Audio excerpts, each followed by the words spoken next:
Halo, selamat datang kembali di channel Bermatematika. Pada video kali ini kita akan membahas tentang teorema nilai rata-rata untuk integral dan beberapa sifat kesimetrian yang kita bisa peroleh dari integral. Oke. Pertama kita perkenalkan konsep nilai rata-rata. Nilai rata-rata. Oke, nilai rata-rata F pada AB. Kurang lebih gini idenya. Jadi kalau kita punya data, katakanlah misalkan ada data yang menyatakan tinggi dari, anggaplah ini orang, ini, ya, ini, seperti ini, ya. Kita punya beberapa orang, tingginya seperti pada gambar, maka tinggi rata-ratanya apa yang kita lakukan? Kita jumlahkan semua ketinggian, kemudian dibagi dengan 1, 2, 3, 4, 5, 6, gitu, ya. Itu akan menjadi tinggi rata-rata. Nah, kalau kebetulan tingginya semuanya sama, oke, maka rata-ratanya ya persis sama dengan tingginya. Oke. Nah, sekarang kalau kebetulan si datanya itu kontinu, katakanlah ini bisa kita anggap sebagai apa? Ketinggian yang kontinu. Jadi di sini tuh ya, ini rapat sekali di sini. Maka akan yang akan berperan sebagai tinggi rata-rata adalah ini, ya. Ini tinggi rata-rata. Oke. Nah, si tinggi rata-rata ini bisa kita peroleh juga lewat luas dibagi dengan panjang. Ya. Oke. Nah, sehingga kalau kita punya ketinggian yang kontinu yang berada pada grafik seperti ini misalkan, maka kita lakukan hal yang serupa, si tinggi rata-ratanya dia akan kita definisikan sebagai luas dibagi panjang alas. Oke. Nah, sekarang si luasnya itu apa? Luasnya dia persis adalah integral tentu dari A sampai B. Oke. Sedangkan panjang alasnya adalah B kurang A. Sehingga inilah definisi dari nilai rata-rata F pada selang AB. Ya. Kita berikan contoh yang gampang.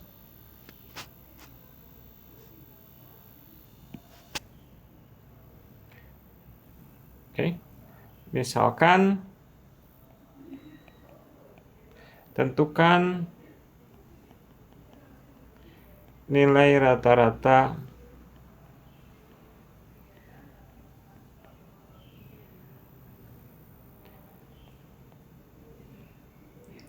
fx sama dengan sin x pada selang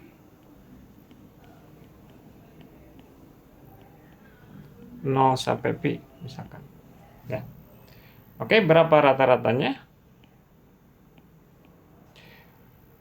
Nilai rata-ratanya adalah 1 per, anggap ini tadi selang itu sebagai alasnya, berarti panjang alasnya adalah pi kurang 0, kemudian luasnya adalah integral dari 0 sampai pi sin x dx. Kita integralkan 1 per pi, integral sin x adalah min cos x, dihitung dari pi dari 0 sampai pi, ini 1 per pi, cos pi min 1, 1 ditambah 1 sama dengan 2 per pi. Oke, jadi nilai rata-rata fungsi sin x pada selang yang diberikan adalah 2 per pi. Oke, berikutnya kita punya teorema nilai rata-rata untuk integral. Ya. Teorema nilai rata-rata untuk integral bilangnya seperti ini. Kalau kita punya fungsi f yang kontinu, f kontinu pada selang AB, maka terdapat C sehingga si nilai fungsi pada titik C itu sama dengan nilai rata-rata fungsi pada selang AB. Ingat tadi bagian ini disebut sebagai nilai rata-rata dari fungsi f pada selang AB. Ya. Nah, sebetulnya ini nggak ada terlalu hal yang luar biasa atau ya konsepnya ya begitu aja. Maksudnya nggak terlalu istimewa buat saya sendiri ya. Jadi mungkin yang perlu Anda ingat ini hanyalah definisi saja. Tadi definisi nilai rata-rata itu adalah seperti ini. Kemudian si teorema nilai rata-rata untuk integral bilang ada C sehingga FC sama dengan ini. Nah, sebetulnya ini semua adalah konsekuensi dari teorema nilai antara. Ya. Teorema nilai antara bahwa kalau kita lihat yang ini, kalau kita lihat luas persegi panjang ini lebih kecil dari luas yang ini.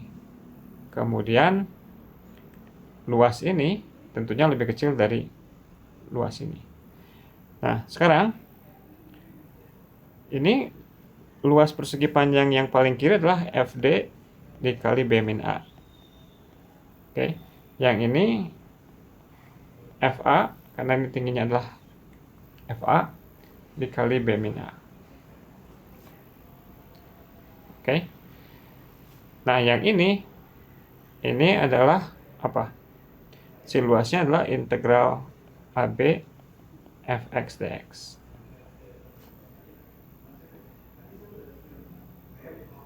Oke. Nah, berarti si bilangan 1 per B min A ini berada di antara 1B min A integral A sampai B fx dx. Ini di antara, jadi ini semua kita bagi B min A, ini bagi B min A, ini bagi B min A. Jadi berada di antara FA dan FD. Ya. Nah, menurut teorema nilai rata-rata, kalau ada suatu bilangan di antara dua bilangan yang lain, maka ada suatu C sehingga FC sama dengan ini. Maka kita punya teorema nilai rata-rata untuk integral. Oke, kita lanjutkan. Sifat kesimetrian. Ya. Sifat kesimetrian, apa yang terjadi kalau kita punya fungsi genap? Nah, ingat, fungsi genap itu secara geometris artinya apa? Artinya dia simetris terhadap sumbu Y. Jadi kalau bagian ini dicerminkan, kita persis punya bagian yang sebelah kiri. Ya. Nah, sekarang kalau misalkan integral dari 0 sampai A itu kita anggap sebagai luas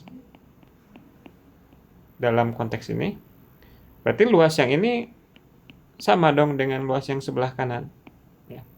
Nah, berarti luasan dari min A sampai A itu persis 2 kali dari luasan ini. Yang kalau kita gunakan bahasa integral bunyinya kayak gini. Integral dari min A sampai A adalah 2 kali. Oke. Sedangkan kalau kita punya fungsi ganjil itu simetris terhadap titik asal. Ya. Nah, maka bagian yang ini luasnya akan sama dengan bagian yang ini. Kemudian bagian yang ini akan sama luasnya dengan bagian yang ini. Nah, ingat bahwa integral tentu itu sama dengan jumlah total luasan yang berada di atas sumbu X dikurangi dengan luasan yang berada di bawah sumbu X. Jadi, yang ini dikurangi yang ini. Nah, karena ini dan ini sama, kemudian yang ini dan ini juga sama luas, ketika mereka dijumlahkan semuanya hasilnya adalah 0. Ini harusnya 0 nih, bukan. Ini harusnya 0. Ya. Oke, kita lihat contoh sederhana.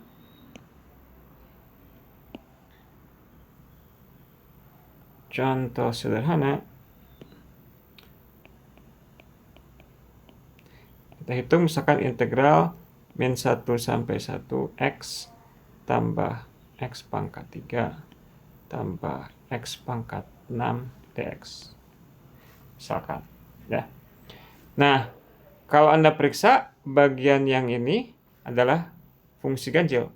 Jadi x tambah x3 itu fungsi ganjil, x pangkat 6 adalah fungsi genap. Sehingga kalau kita tulis, bisa kita pecah seperti ini.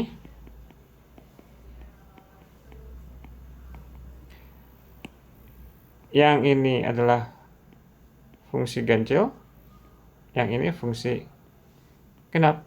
Tadi kalau kita mengintegralkan fungsi ganjil dari minus sesuatu ke sesuatu, angka yang sama minus A sampai A, ini hasilnya adalah 0.